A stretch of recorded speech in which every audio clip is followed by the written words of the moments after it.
Et si je vous disais que l'un des plus grands empires du bricolage au monde est né d'un licenciement? Aujourd'hui, on plonge dans l'histoire incroyable de Bernie Marcus et Arthur Blank, deux hommes renvoyés d'une chaîne de magasins appelée Handy Dan, qui ont transformé cet échec en une réussite monumentale. Comment sont-ils passés d'employés licenciés à fondateurs d'un géant mondial? Installez-vous confortablement, voici leur histoire. Dans les années 1970, deux hommes vont vivre un échec professionnel qui va totalement changer leur destin, et celui du commerce mondial du bricolage. Ces deux hommes s'appellent Bernie Marcus et Arthur Blank. Avant de devenir milliardaires et fondateurs d'un géant du retail, ils travaillaient tous les deux pour une chaîne de magasins de bricolage appelée Handy Dan.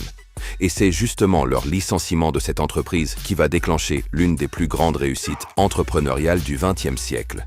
Bernie Marcus est né en 1929 dans une famille modeste d'immigrés russes à Newark, dans le New Jersey. Il grandit dans un environnement simple, où le travail et la discipline sont des valeurs fondamentales. Très jeune, il montre un esprit ambitieux. Il rêve d'abord de devenir médecin, mais ses moyens financiers ne lui permettent pas de poursuivre de longues études.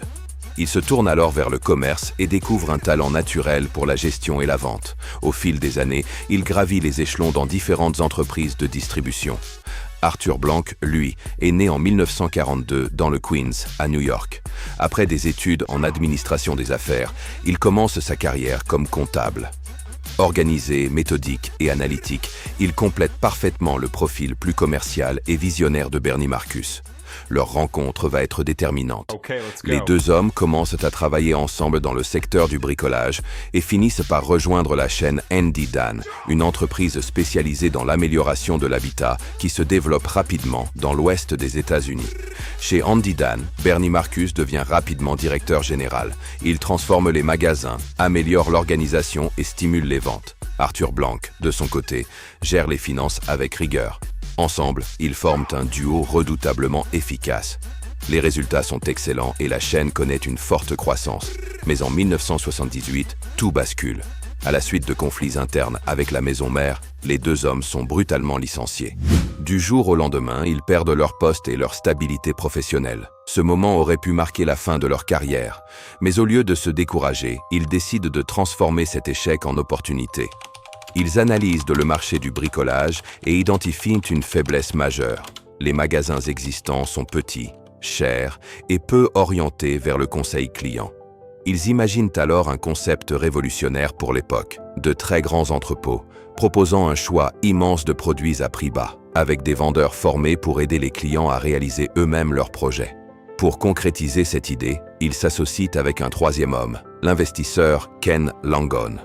Ensemble, ils lèvent des fonds malgré le scepticisme général. Beaucoup pensent que leur projet est trop ambitieux, trop risqué.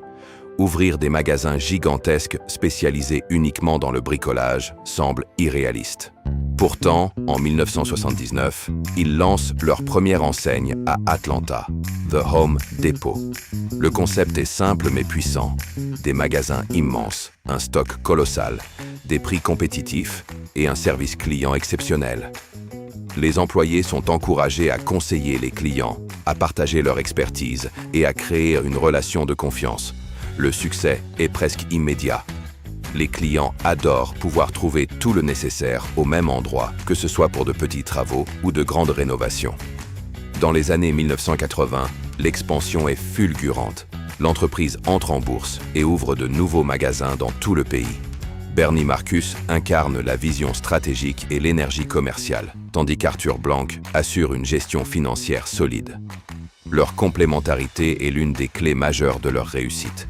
Ils instaurent aussi une culture d'entreprise forte basée sur l'esprit d'équipe, la méritocratie et la proximité avec les employés. Avec le temps, The Home Depot devient le leader incontesté du marché du bricolage aux États-Unis, puis s'internationalise. L'entreprise génère des milliards de dollars de chiffre d'affaires et emploie des centaines de milliers de personnes. Ce succès phénoménal trouve son origine dans ce moment critique chez Handy Dan. Sans leur licenciement, il est probable que Home Depot n'aurait jamais vu le jour. Mais leur histoire ne s'arrête pas là. Bernie Marcus devient également un grand philanthrope, investissant massivement dans des causes médicales, éducatives et vétérans.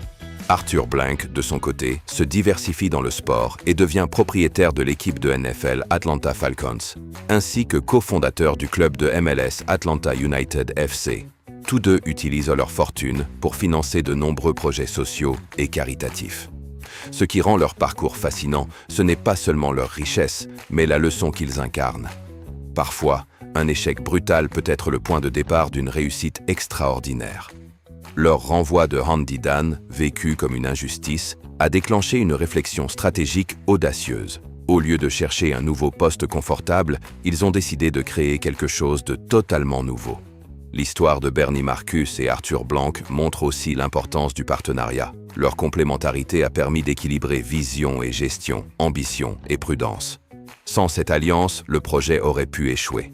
Ensemble, ils ont transformé une frustration professionnelle en opportunité historique. Aujourd'hui, leur parcours est étudié dans les écoles de commerce comme un exemple de résilience entrepreneuriale. De simples employés licenciés à fondateurs d'un empire mondial du bricolage, leur trajectoire illustre parfaitement que le succès ne dépend pas seulement des circonstances, mais de la manière dont on réagit face aux obstacles. En définitive, tout commence par une porte qui se ferme chez Andy Dan et une autre qui s'ouvre vers l'une des plus grandes success stories américaines. Si cette histoire vous a inspiré et que vous aimez découvrir les parcours incroyables des plus grands entrepreneurs, alors n'oubliez pas de vous abonner à la chaîne pour ne rien manquer des prochaines vidéos. Activez la cloche pour être informé dès la sortie d'un nouvel épisode, laissez un like si le contenu vous a plu et partagez cette vidéo autour de vous. Dites-moi aussi en commentaire quelle autre success story vous aimeriez voir sur la chaîne. À très bientôt pour une nouvelle histoire fascinante.